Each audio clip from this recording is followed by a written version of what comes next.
ദൈവത്തിന് സ്തോത്രം. ഇന്നത്തെ വായനയ്ക്കായി തിരഞ്ഞെടുത്ത വേദഭാഗങ്ങൾ 1 ശമൂവേലിൻ്റെ പുസ്തകം 8 മുതൽ 12 വരെയുള്ള അധ്യായങ്ങൾ. അധ്യായം 8. ശമൂവേൽ വൃദ്ധനായപ്പോൾ തൻ്റെ പുത്രന്മാരെ ഇസ്രായേലിനെ ന്യായാധിപന്മാരാക്കി. അവൻ്റെ ആദ്യജാതന് യോവേൽ എന്നും രണ്ടാമത്തവന് അബിയാവ് എന്നും പേർ. അവർ ബേർഷേബയിൽ ന്യായപാലനം ചെയ്തു പോന്നു.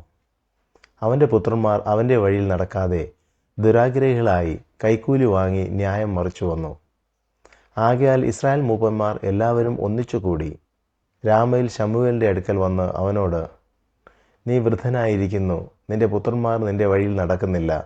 ആകയാൽ സകല ജാതികൾക്കും ഉള്ളതുപോലെ ഞങ്ങളെ ഭരിക്കേണ്ടതിന് ഞങ്ങൾക്ക് ഒരു രാജാവിനെ നിയമിച്ചു തരണമേ എന്ന് പറഞ്ഞു. ഞങ്ങളെ ഭരിക്കേണ്ടതിന് രാജാവിനെ തരയണമെന്ന് അവർ പറഞ്ഞ കാര്യം ശമൂവേലിന് അനിഷ്ടമായി. ശമൂവേൽ യഹോവയോട് പ്രാർത്ഥിച്ചു. യഹോവ ശമൂവേലിനോട് അരുളിച്ചതെന്തെന്നാൽ, ജനം നിന്നോട് പറയുന്ന സകലത്തിലും അവരുടെ അപേക്ഷ കേൾക്ക. അവർ നിന്നെയല്ല, ഞാൻ അവരെ ഭരിക്കാതെ വണ്ണം എന്നെയാകുന്നു ത്യജിച്ചിരിക്കുന്നത്. ഞാൻ അവരെ മിസ്രൈമിൽ നിന്ന് പുറപ്പെടുവിച്ച നാൾ മുതൽ ഇന്നുവരെ അവർ എന്നെ ഉപേക്ഷിച്ചും അന്യദൈവങ്ങളെ സേവിച്ചും കൊണ്ട് എന്നോട് ചെയ്തതുപോലെ നിന്നോടും ചെയ്യുന്നു. ആകയാൽ അവരുടെ അപേക്ഷ കേൾക്ക. എങ്കിലും അവരോട് ഘനമായി സാക്ഷീകരിച്ച് അവരെ വാഴുവാനിരിക്കുന്ന രാജാവിൻ്റെ ന്യായം അവരോട് അറിയിക്കണം. അങ്ങനെ രാജാവിനായി അപേക്ഷിച്ച ജനത്തോട് ശമൂവേൽ യഹോവയുടെ വചനങ്ങളെയെല്ലാം അറിയിച്ചു പറഞ്ഞതെന്തെന്നാൽ, നിങ്ങളെ വാഴുവാനിരിക്കുന്ന രാജാവിൻ്റെ ന്യായം ഇതായിരിക്കും. അവൻ നിങ്ങളുടെ പുത്രന്മാരെ തനിക്ക് തേരാളികളും കുതിരച്ചേവകരുമാക്കും. അവൻ്റെ രഥങ്ങൾക്ക് മുമ്പേ അവർ ഓടേണ്ടി വരും. അവൻ അവരെ 1000-നും 50-നും അധിപന്മാരാക്കും. തൻ്റെ നിലം കൃഷി ചെയ്യുവാനും തൻ്റെ വിള കൊയ്യുവാനും തൻ്റെ പടക്കോപ്പും തേർക്കോപ്പും ഉണ്ടാക്കുവാനും അവരെ നിയമിക്കും. അവൻ നിങ്ങളുടെ പുത്രിമാരെ തൈലക്കാരത്തികളും വെപ്പുകാരത്തികളും അപ്പക്കാരത്തികളുമായിട്ടെടുക്കും. അവൻ നിങ്ങളുടെ വിശേഷമായ നിലങ്ങളും മുന്തിരിത്തോട്ടങ്ങളും ഒലിതോട്ടങ്ങളും എടുത്ത് തൻ്റെ ഭൃത്യന്മാർക്ക് കൊടുക്കും. അവൻ നിങ്ങളുടെ വിളവുകളിലും മുന്തിരിത്തോട്ടങ്ങളിലും ദശാംശം എടുത്ത് തൻ്റെ ഷണ്ഡന്മാർക്കും ഭൃത്യന്മാർക്കും കൊടുക്കും. അവൻ നിങ്ങളുടെ ദാസന്മാരെയും ദാസിമാരെയും നിങ്ങളുടെ കോമള യുവാക്കളെയും നിങ്ങളുടെ കഴുതകളെയും പിടിച്ച് തൻ്റെ വേലയ്ക്കാക്കും. അവൻ നിങ്ങളുടെ ആടുകളിൽ 10-1 എടുക്കും. നിങ്ങൾ അവന് ദാസന്മാരായി തീരും. നിങ്ങൾ തിരഞ്ഞെടുത്തിരിക്കുന്ന രാജാവിൻ്റെ നിമിത്തം നിങ്ങൾ അന്ന് നിലവിളിക്കും, എന്നാൽ യഹോവ അന്ന് ഉത്തരമരുളുകയില്ല. എന്നാൽ ശമൂവേലിൻ്റെ വാക്ക് കൈക്കൊള്ളുവാൻ ജനത്തിന് മനസ്സില്ലാതെ, അല്ല, ഞങ്ങൾക്കൊരു രാജാവ് വേണം, മറ്റു സകല ജാതികളെയും പോലെ ഞങ്ങളും ആകേണ്ടതിന് ഞങ്ങളുടെ രാജാവ് ഞങ്ങളെ ഭരിക്കുകയും ഞങ്ങൾക്ക് നായകനായി പുറപ്പെടുകയും ഞങ്ങളുടെ യുദ്ധങ്ങളെ നടത്തുകയും വേണമെന്ന് അവർ പറഞ്ഞു. ശമൂവേൽ ജനത്തിൻ്റെ വാക്കെല്ലാം കേട്ട് യഹോവയോട് അറിയിച്ചു. യഹോവ ശമൂവേലിനോട് അവരുടെ വാക്ക് കേട്ട് അവർക്ക് ഒരു രാജാവിനെ വാഴിച്ചു കൊടുക്ക എന്ന് കൽപ്പിച്ചു. ശമൂവേൽ ഇസ്രായേല്യരോട്, നിങ്ങൾ ഓരോരുത്തൻ താന്താൻ്റെ പട്ടണത്തിലേക്ക് പൊയ്ക്കൊള്ളുവിനെന്ന് പറഞ്ഞു. അധ്യായം 9. ബെന്യാമിൻ ഗോത്രത്തിൽ കീശ് എന്നു പേരുള്ള ഒരു ധനികനുണ്ടായിരുന്നു. അവൻ ബെന്യാമിനായ അഫീഹിൻ്റെ മകനായ ബേഖോറത്തിൻ്റെ മകനായ സെറോറിൻ്റെ മകനായ അബിയേലിൻ്റെ മകനായിരുന്നു. അവന് ശൗൽ എന്ന പേരോടെ യൗവനവും കോമളത്വവുമുള്ള ഒരു മകനുണ്ടായിരുന്നു. ഇസ്രായേൽ മക്കളിൽ അവനേക്കാൾ കോമളനായ പുരുഷനില്ലായിരുന്നു. അവൻ എല്ലാവരേക്കാളും തോൾ മുതൽ പൊക്കമേറിയവനായിരുന്നു. ശൗലിൻ്റെ അപ്പനായ കീശിൻ്റെ കഴുതകൾ കാണാതെ പോയിരുന്നു. കീശ് തൻ്റെ മകനായ ശൗലിനോട്, നീ ഒരു ഭൃത്യനെയും കൂട്ടിക്കൊണ്ട് ചെന്ന് കഴുതകളെ അന്വേഷിക്കുക എന്ന് പറഞ്ഞു. അവൻ എഫ്രൈം മലനാട്ടിലും ശാലിശ ദേശത്തും കൂടി സഞ്ചരിച്ചു, അവയെ കണ്ടില്ല. അവർ ശാലീം ദേശത്തും കൂടി സഞ്ചരിച്ചു, അവിടെയും ഇല്ലായിരുന്നു. അവൻ ബെന്യാമിൻ ദേശത്തു കൂടിയും സഞ്ചരിച്ചു, എങ്കിലും കണ്ടുകിട്ടിയില്ല. സൂഫ് ദേശത്തെത്തിയപ്പോൾ ശൗൽ കൂടെയുള്ള ഭൃത്യനോട്, വരിക, നമുക്ക് മടങ്ങിപ്പോകാം, അല്ലെങ്കിൽ അപ്പൻ കഴുതകളെക്കുറിച്ചുള്ള ചിന്ത വിട്ട് നമ്മെക്കുറിച്ച് വിഷാദിക്കുമെന്ന് പറഞ്ഞു. അതിന് അവൻ, ഈ പട്ടണത്തിൽ ഒരു ദൈവപുരുഷനുണ്ട്, അവൻ മാന്യനാകുന്നു, അവൻ പറയുന്നതെല്ലാം ഒത്തുവരുന്നു, നമുക്ക് അവിടെ പോകാം, നാം പോകുവാനുള്ള വഴി അവൻ പക്ഷേ പറഞ്ഞു തരും എന്നവനോട് പറഞ്ഞു. ശൗൽ തൻ്റെ ഭൃത്യനോട്, നാം പോകുന്നുവെങ്കിൽ ആ പുരുഷൻ എന്താകുന്നു കൊണ്ടുപോകേണ്ടത്? നമ്മുടെ ഭണ്ഡാരത്തിൽ അപ്പം തീർന്നുപോയല്ലോ, ദൈവപുരുഷന് കൊണ്ടു ചെല്ലുവാൻ ഒരു സമ്മാനവും ഇല്ലല്ലോ, നമുക്ക് എന്തുള്ളൂ എന്ന് ചോദിച്ചു. ഭൃത്യൻ ശൗലിനോട്, എൻ്റെ കയ്യിൽ 4 ശേക്കെൽ വെള്ളിയുണ്ട്, ഇത് ഞാൻ ദൈവപുരുഷന് കൊടുക്കാം, അവൻ നമുക്ക് വഴി പറഞ്ഞു തരും എന്ന് ഉത്തരം പറഞ്ഞു. പണ്ട് ഇസ്രായേലിൽ ഒരുത്തൻ ദൈവത്തോട് ചോദിപ്പാൻ പോകുമ്പോൾ, വരുവിൻ, നാം ദർശകൻ്റെ അടുക്കൽ പോക എന്ന് പറയും. ഇപ്പോൾ പ്രവാചകനെന്ന് പറയുന്നവനെ അന്ന് ദർശകനെന്ന് പറഞ്ഞു വന്നു. ശൗൽ ഭൃത്യനോട്, നല്ലത്, വരിക, നമുക്ക് പോകാമെന്ന് പറഞ്ഞു. അങ്ങനെ അവർ ദൈവപുരുഷൻ താമസിച്ചു വന്ന പട്ടണത്തിലേക്ക് പോയി. അവർ പട്ടണത്തിലേക്കുള്ള കയറ്റം കയറി ചെല്ലുമ്പോൾ വെള്ളം കോരുവാൻ പോകുന്ന ബാല്യക്കാരത്തികളെ കണ്ട് അവരോട്, ദർശകൻ ഇവിടെ ഉണ്ടോ എന്ന് ചോദിച്ചു. അവർ അവരോട്, ഉണ്ട്, അതാ നിങ്ങളുടെ മുമ്പിൽ. വേഗം ചെല്ലുവിൻ, ഇന്ന് പൂജാഗിരിയിൽ ജനത്തിൻ്റെ വക ഒരു യാഗമുള്ളതുകൊണ്ട് അവൻ ഇന്ന് പട്ടണത്തിൽ വന്നിട്ടുണ്ട്. നിങ്ങൾ പട്ടണത്തിൽ കടന്ന ഉടനെ അവൻ പൂജാഗിരിയിൽ ഭക്ഷണത്തിന് പോകും മുമ്പേ നിങ്ങൾ അവനെ കാണണം. അവൻ യാഗത്തെ അനുഗ്രഹിക്കേണ്ടതാകൊണ്ട് അവൻ ചെല്ലുവോളം ജനം ഭക്ഷിക്കുകയില്ല. അതിനുശേഷം മാത്രമേ ക്ഷണിക്കപ്പെട്ടവർ ഭക്ഷിക്കുകയുള്ളൂ. വേഗം ചെല്ലുവിൻ, ഇപ്പോൾ അവനെ കാണാമെന്ന് ഉത്തരം പറഞ്ഞു. അങ്ങനെ അവർ പട്ടണത്തിൽ ചെന്ന് പട്ടണത്തിൽ കടന്നപ്പോൾ ഇതാ ശമൂവേൽ പൂജാഗിരിക്ക് പോകുന്നതായി അവരുടെ നേരെ വരുന്നു. എന്നാൽ ശൗൽ വരുന്നതിന് ഒരു ദിവസം മുമ്പേ യഹോവ അത് ശമൂവേലിന് വെളിപ്പെടുത്തി. നാളെ ഇന്നേരത്ത് ബെന്യാമിൻ ദേശക്കാരനായ ഒരാളെ ഞാൻ നിന്റെ അടുക്കൽ അയക്കും. എൻ്റെ ജനമായ ഇസ്രായേലിനെ ഭരിക്കേണ്ടതിന് നീ അവനെ അഭിഷേകം ചെയ്യണം. അവൻ എൻ്റെ ജനത്തെ ഫിലിസ്ത്യരുടെ കയ്യിൽ നിന്ന് രക്ഷിക്കും. എൻ്റെ ജനത്തിൻ്റെ നിലവിളി എൻ്റെ അടുക്കൽ എത്തിയിരിക്കൊണ്ട് ഞാൻ അവരെ കടാക്ഷിച്ചിരിക്കുന്നു എന്ന് അരുളി ചെയ്തിരുന്നു. ശമൂവേൽ ശൗലിനെ കണ്ടപ്പോൾ യഹോവ അവനോട്, ഞാൻ നിന്നോട് അരുളി ചെയ്ത ആളിതാ, ഇവനാകുന്നു എൻ്റെ ജനത്തെ ഭരിപ്പാനുള്ളവൻ എന്ന് കൽപ്പിച്ചു. അന്നേരം ശൗൽ പടിവാതിക്കൽ ശമൂവേലിൻ്റെ അടുക്കലെത്തി. ദർശകൻ്റെ വീട് എവിടെയെന്ന് പറഞ്ഞു തരണമേ എന്ന് ചോദിച്ചു. ശമൂവേൽ ശൗലിനോട്, ദർശകൻ ഞാൻ തന്നെ, എൻ്റെ കൂടെ പൂജാഗിരിക്ക് പോരുവിൻ. നിങ്ങൾ ഇന്ന് എന്നോടുകൂടെ ഭക്ഷണം കഴിക്കണം. നാളെ ഞാൻ നിന്നെ യാത്രയാക്കാം. നിന്റെ ഹൃദയത്തിലുള്ളതൊക്കെയും പറഞ്ഞു തരാം. 3 ദിവസം മുമ്പേ കാണാതെ പോയ കഴുതകളെക്കുറിച്ച് ചിന്തിക്കേണ്ട, അവയെ കണ്ടുകിട്ടിയിരിക്കുന്നു. എന്നാൽ ഇസ്രായേലിൻ്റെ ആഗ്രഹം ഒക്കെയും ആരുടെ മേൽ? നിന്റെ മേലും നിന്റെ പിതൃഭവനത്തിന്മേലും അല്ലയോ എന്ന് പറഞ്ഞു. അതിന് ശൗൽ, ഞാൻ ഇസ്രായേൽ ഗോത്രങ്ങളിൽ ഏറ്റവും ചെറുതായ ബെന്യാമിൻ ഗോത്രത്തിലുള്ളവനും എൻ്റെ കുടുംബം ബെന്യാമിൻ ഗോത്രത്തിലെ സകല കുടുംബങ്ങളിൽ വെച്ച് ഏറ്റവും ചെറിയതുമായിരിക്കെ നീ ഇങ്ങനെ എന്നോട് പറയുന്നത് എന്ത് എന്ന് ഉത്തരം പറഞ്ഞു. പിന്നെ ശമൂവേൽ ശൗലിനെയും അവൻ്റെ ഭൃത്യനെയും കൂട്ടി വിരുന്നുശാലയിൽ കൊണ്ടുചെന്ന് ക്ഷണിക്കപ്പെട്ടവരുടെ ഇടയിൽ അവർക്ക് പ്രധാന സ്ഥലം കൊടുത്തു. ക്ഷണിക്കപ്പെട്ടവർ ഏകദേശം 30 പേർ ഉണ്ടായിരുന്നു. ശമൂവേൽ വെപ്പുകാരനോട്, നിന്റെ പക്കൽ വെച്ചുകൊള്ളുക എന്ന് പറഞ്ഞ് ഞാൻ തന്നിട്ടുള്ള ഓഹരി കൊണ്ടുവരിക എന്ന് പറഞ്ഞു. വെപ്പുകാരൻ കൈക്കുറയ്ക്കും അതിന്മേലുള്ളതും കൊണ്ടുവന്ന് ശൗലിൻ്റെ മുമ്പിൽ വെച്ചു. നിനക്കായി സൂക്ഷിച്ചു വച്ചിരിക്കുന്നത് ഇതാ, തിന്നുകൊള്ളുക. ഞാൻ ഉത്സവത്തിന് ആളുകളെ ക്ഷണിച്ചിട്ടുണ്ട് എന്ന് പറഞ്ഞുകൊണ്ട് ഇത് ഉത്സവത്തിന് വേണ്ടി നിനക്കായി സൂക്ഷിച്ചിരിക്കുന്നു എന്ന് ശമൂവേൽ പറഞ്ഞു. അങ്ങനെ ശൗൽ അന്ന് ശമൂവേലിനോട് കൂടെ ഭക്ഷണം കഴിച്ചു. അവർ പൂജാഗിരിയിൽ നിന്ന് പട്ടണത്തിലേക്ക് ഇറങ്ങി വന്ന ശേഷം അവൻ വീടിൻ്റെ മുകളിൽ വെച്ച് ശൗലുമായി സംസാരിച്ചു. അവർ അതികാലത്ത് അരുണോദയത്തിങ്കൽ എഴുന്നേറ്റു. ശമൂവേൽ മുകളിൽ നിന്ന് ശൗലിനെ വിളിച്ചു. എഴുന്നേൽക്ക, ഞാൻ നിന്നെ യാത്ര അയക്കാം എന്ന് പറഞ്ഞു. ശൗൽ എഴുന്നേറ്റ് അവർ രണ്ടുപേരും, അവനും ശമൂവേലും തന്നെ വെളിയിലേക്ക് പുറപ്പെട്ടു. പട്ടണത്തിൻ്റെ അറ്റത്ത് എത്തിയപ്പോൾ ശമൂവേൽ ശൗലിനോട്, ഭൃത്യൻ മുമ്പേ കടന്നു പോകാൻ പറക. അവൻ കടന്നുപോയി. ഞാൻ നിന്നോട് ദൈവത്തിൻ്റെ അരുളപ്പാട് അറിയിക്കേണ്ടതിന് നീ അല്പം നിൽക്ക എന്ന് പറഞ്ഞു. അധ്യായം 10.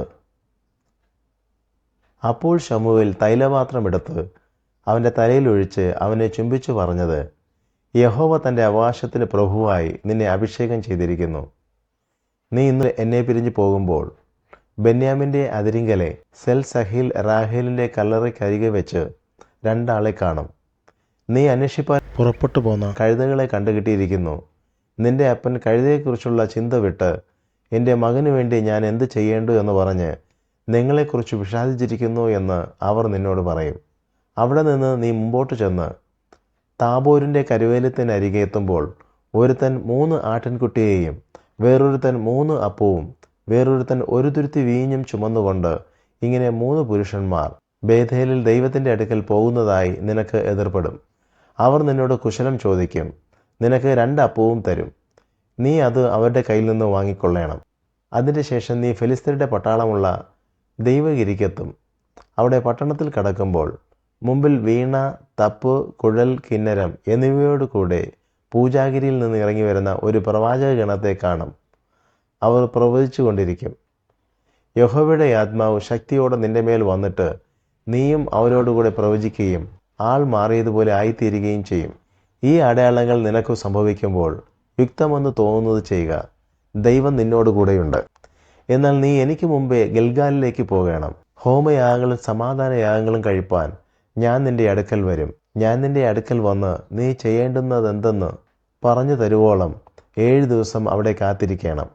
ഇങ്ങനെ അവൻ ശമൂവേലിനെ വിട്ടു പിരിഞ്ഞപ്പോൾ ദൈവം അവന് വേറൊരു ഹൃദയം കൊടുത്തു. ആ അടയാളങ്ങളെല്ലാം അന്ന് തന്നെ സംഭവിച്ചു.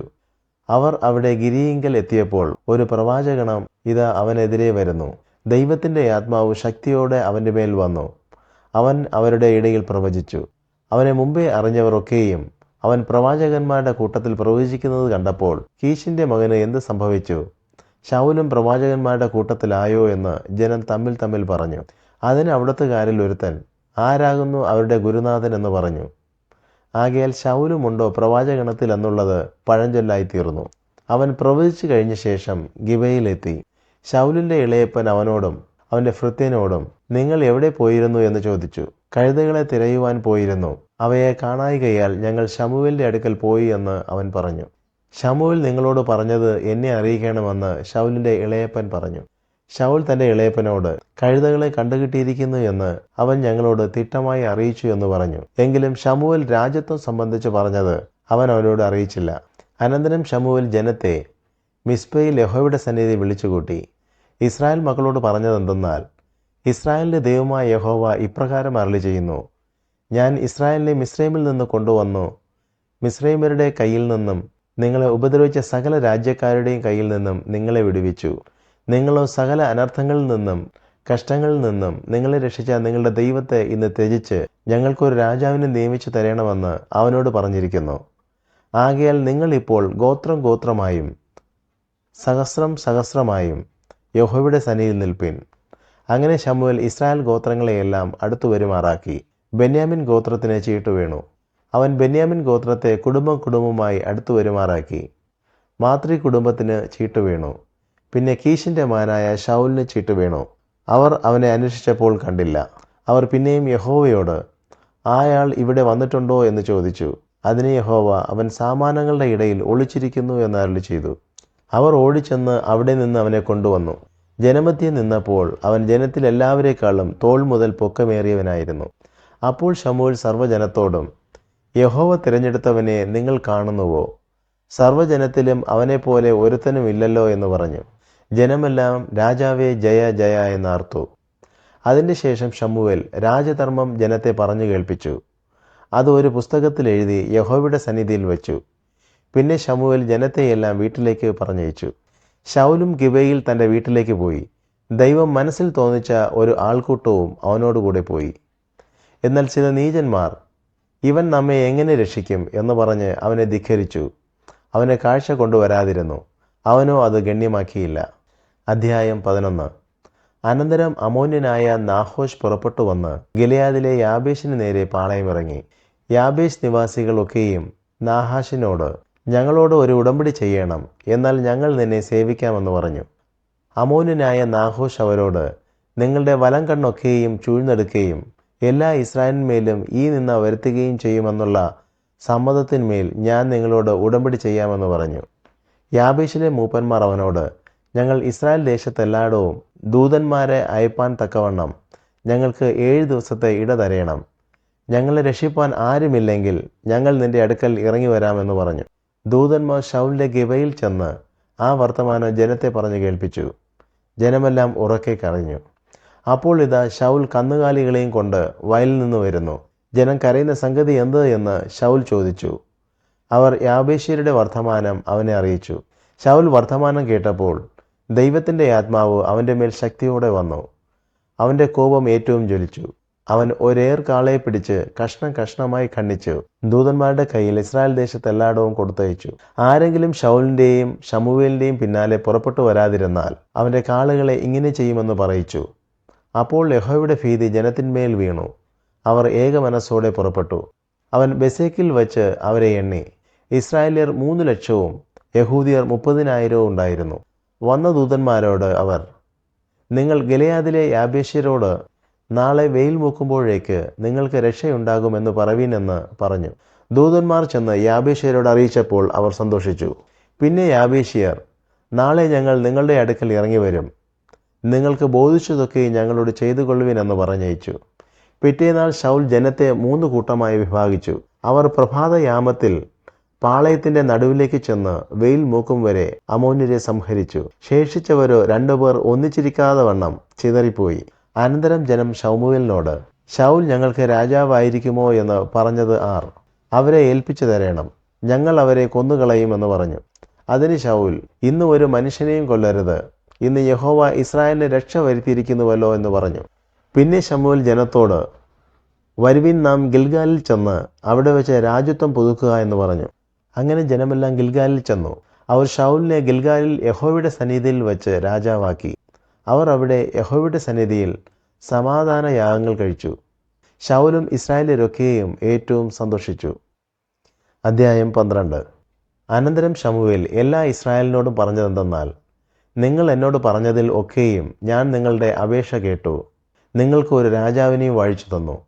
ഇപ്പോൾ രാജാവ് നിങ്ങളുടെ നായകനായിരിക്കുന്നു. ഞാനോ വൃദ്ധനും നരച്ചവനുമായി. എൻ്റെ മക്കൾ നിങ്ങളോട് കൂടെയുണ്ട്. എൻ്റെ ബാല്യം മുതൽ ഇന്നുവരെയും ഞാൻ നിങ്ങൾക്ക് നായകനായിരുന്നു. ഞാനിതാ ഇവിടെ നിൽക്കുന്നു. ഞാൻ ഒരുത്തൻ്റെ കാളയെ അപഹരിച്ചിട്ടുണ്ടോ? ഒരുത്തൻ്റെ കഴുതയെ അപഹരിച്ചിട്ടുണ്ടോ? ഞാൻ വല്ലവനെയും ചതിച്ചിട്ടുണ്ടോ? വല്ലവനെയും പീഡിപ്പിച്ചിട്ടുണ്ടോ? ഞാൻ വല്ലവൻ്റെയും കയ്യിൽ നിന്ന് കൈക്കൂലി വാങ്ങി എൻ്റെ കണ്ണ് കുരുടാക്കിയിട്ടുണ്ടോ? യഹോവയുടെയും അവൻ്റെ അഭിഷിക്തൻ്റെയും മുമ്പാകെ എൻ്റെ നേരെ സാക്ഷീകരിപ്പിൻ, ഞാൻ അത് മടക്കിത്തരാം. അതിനു അവർ, നീ ഞങ്ങളെ ചതിക്കുകയോ പീഡിപ്പിക്കുകയോ യാതൊരുത്തിൻ്റെയും കയ്യിൽ നിന്ന് വല്ലതും അപഹരിക്കുകയോ ചെയ്തിട്ടില്ല എന്ന് പറഞ്ഞു. അവൻ പിന്നെയും അവരോട്, നിങ്ങൾ എൻ്റെ പേരിൽ ഒന്നും കണ്ടില്ല എന്നുള്ളതിന് യഹോവ സാക്ഷി, അവൻ്റെ അഭിഷിക്തനും ഇന്ന് സാക്ഷി എന്ന് പറഞ്ഞു. അപ്പോൾ ശമൂവേൽ ജനത്തോട് പറഞ്ഞതെന്തെന്നാൽ, മോശയെയും അഹരോനെയും കൽപ്പിച്ചതാക്കുകയും നിങ്ങളുടെ പിതാക്കന്മാരെ മിസ്രയീം ദേശത്തു നിന്ന് കൊണ്ടുവരികയും ചെയ്തവൻ യഹോവ തന്നെ. ആകയാൽ ഇപ്പോൾ ഒത്തുനിൽപ്പിൻ. യഹോവ നിങ്ങൾക്കും നിങ്ങളുടെ പിതാക്കന്മാർക്കും ചെയ്തിട്ടുള്ള സകല നീതികളെയും കുറിച്ച് ഞാൻ യഹോവയുടെ മുമ്പാകെ നിങ്ങളോട് വ്യവഹരിക്കും. യാക്കോബ് മിസ്രയീമിൽ ചെന്നു പാർത്തു. അവിടെ വെച്ച് നിങ്ങളുടെ പിതാക്കന്മാർ യഹോവയോട് നിലവിളിച്ചപ്പോൾ യഹോവ മോശയെയും അഹരോനെയും അയച്ചു. അവർ നിങ്ങളുടെ പിതാക്കന്മാരെ മിസ്രയീമിൽ നിന്ന് കൊണ്ടുവന്ന് ഈ സ്ഥലത്ത് പാർക്കുമാറാക്കി. എന്നാൽ അവർ തങ്ങളുടെ ദൈവമായ യഹോവയെ മറന്നപ്പോൾ അവൻ അവരെ ഹസോരിലെ സേനാപതിയായ സീസെരയുടെ കയ്യിലും ഫെലിസ്ത്യരുടെ കയ്യിലും മോവാബ് രാജാവിൻ്റെ കയ്യിലും ഏൽപ്പിച്ചു. അവർ അവരോട് യുദ്ധം ചെയ്തു. അപ്പോൾ അവർ യഹോവയോട് നിലവിളിച്ചു, ഞങ്ങൾ യഹോവയെ ഉപേക്ഷിച്ച് ബാൽ വിഗ്രഹങ്ങളെയും അസ്തോരോത്ത് പ്രതിഷ്ഠകളെയും സേവിച്ച് പാപം ചെയ്തിരിക്കുന്നു. ഇപ്പോൾ ഞങ്ങളെ ശത്രുക്കളുടെ കയ്യിൽ നിന്ന് രക്ഷിക്കണമേ, എന്നാൽ ഞങ്ങൾ നിന്നെ സേവിക്കുമെന്ന് പറഞ്ഞു. എന്നാറേ യഹോവ യെരുബാൽ, ബേഥാൻ, ഇഫ്താഹ്, ശമൂവേൽ എന്നിവരെ അയച്ച് ചുറ്റുമുള്ള ശത്രുക്കളുടെ കയ്യിൽ നിന്ന് നിങ്ങളെ വിടുവിച്ചു. നിങ്ങൾ നിർഭയമായി വസിച്ചു. പിന്നെ അമോന്യരുടെ രാജാവായ നാഹാഷ് നിങ്ങളുടെ നേരെ വരുന്നത് നിങ്ങൾ കണ്ടപ്പോൾ നിങ്ങളുടെ ദൈവമായ യഹോവ നിങ്ങൾക്ക് രാജാവായിരിക്കെ നിങ്ങൾ എന്നോട്, ഒരു രാജാവ് ഞങ്ങളുടെ മേൽ വാഴേണം എന്ന് പറഞ്ഞു. ഇപ്പോൾ ഇതാ നിങ്ങൾ തിരഞ്ഞെടുത്തവനും ആഗ്രഹിച്ചവനുമായ രാജാവ്. യഹോവ നിങ്ങൾക്കൊരു രാജാവിനെ കൽപ്പിച്ചാക്കിയിരിക്കുന്നു. നിങ്ങൾ യഹോവയുടെ കൽപ്പനയെ മറക്കാതെ യഹോവയെ ഭയപ്പെട്ട് അവനെ സേവിച്ച് അവൻ്റെ വാക്കനുസരിക്കുകയും നിങ്ങളും നിങ്ങളെ വാഴുന്ന രാജാവും നിങ്ങളുടെ ദൈവമായ യഹോവയോട് ചേർന്നിരിക്കുകയും ചെയ്താൽ കൊള്ളാം. എന്നാൽ നിങ്ങൾ യഹോവയുടെ വാക്കനുസരിക്കാതെ യഹോവയുടെ കൽപ്പനയെ മറത്താൽ യഹോവയുടെ കൈ നിങ്ങളുടെ പിതാക്കന്മാർക്ക് വിരോധമായിരുന്നതുപോലെ നിങ്ങൾക്കും വിരോധമായിരിക്കും. ആകയാൽ ഇപ്പോൾ ഇന്ന് യഹോവ നിങ്ങൾ കാണുക ചെയ്യുവാൻ പോകുന്ന ഈ വലിയ കാര്യം കണ്ടുകൊള്ളുവിൻ. ഇത് കോതമ്പ് കൊയ്ത്തിൻ്റെ കാലമല്ലോ. ഞാൻ യഹോവയോട് അപേക്ഷിക്കും, അവൻ ഇടിയും മഴയും അയക്കും. നിങ്ങളൊരു രാജാവിനെ ചോദിക്കയാൽ യഹോവയോട് ചെയ്ത ദോഷം എത്ര വലിയതെന്ന് നിങ്ങൾ അതിനാൽ കണ്ടറിയും. അങ്ങനെ ശമൂവേൽ യഹോവയോട് അപേക്ഷിച്ചു. യഹോവ അന്ന് ഇടിയും മഴയും അയച്ചു. ജനമെല്ലാം യഹോവയെയും ശമൂവേലിനെയും ഏറ്റവും ഭയപ്പെട്ടു. ജനമെല്ലാം ശമൂവേലിനോട്, അടിയങ്ങൾക്ക് വേണ്ടി നിന്റെ ദൈവമായ യഹോവയോട് പ്രാർത്ഥിക്കണമേ, ഞങ്ങൾ മരിച്ചു പോകരുതേ. ഒരു രാജാവിനെ അപേക്ഷിച്ചതിൽ ഞങ്ങളുടെ സകല പാപങ്ങളോടും ഞങ്ങൾ ഈ ഒരു ദോഷവും കൂട്ടിയിരിക്കുന്നു എന്ന് പറഞ്ഞു. ശമൂവേൽ ജനത്തോട് പറഞ്ഞത്, ഭയപ്പെടായ്വിൻ, നിങ്ങൾ ഈ ദോഷമൊക്കെയും ചെയ്തിരിക്കുന്നു. എങ്കിലും യഹോവയെ വിട്ടുമാറാതെ പൂർണ്ണ ഹൃദയത്തോടെ യഹോവയെ സേവിപ്പിൻ. വിട്ടുമാറി ഉപകാരമില്ലാത്തവയും രക്ഷിപ്പാൻ കഴിയാത്തവയുമായ മിഥ്യാമൂർത്തികളോട് നിങ്ങൾ ചേരരുത്. അവ മിഥ്യാവസ്തു തന്നെയല്ലോ. യഹോവ തൻ്റെ മഹത്തായ നാമനിമിത്തം തൻ്റെ ജനത്തെ കൈവിടുകയില്ല. നിങ്ങളെ തൻ്റെ ജനമാക്കിക്കൊള്ളുവാൻ യഹോവയ്ക്ക് ഇഷ്ടം തോന്നിയിരിക്കുന്നു. ഞാനോ നിങ്ങൾക്ക് വേണ്ടി പ്രാർത്ഥിക്കാതിരിക്കുന്നതിനാൽ യഹോവയോട് പാപം ചെയ്യുവാൻ ഇടവരരുതേ. ഞാൻ നിങ്ങൾക്ക് നല്ലതും ചൊവ്വുള്ളതുമായ വഴി ഉപദേശിക്കും. യഹോവയെ ഭയപ്പെട്ട് പൂർണ്ണ ഹൃദയത്തോടും പരമാർത്ഥതയോടും കൂടെ സേവിക്കുക മാത്രം ചെയ്യുവിൻ. അവൻ നിങ്ങൾക്ക് എത്ര വലിയ കാര്യം ചെയ്തിരിക്കുന്നു എന്ന് ഓർത്തുകൊള്ളുവിൻ. എന്നാൽ നിങ്ങൾ ഇനിയും ദോഷം ചെയ്താൽ നിങ്ങളും നിങ്ങളുടെ രാജാവും നശിച്ചു പോകും.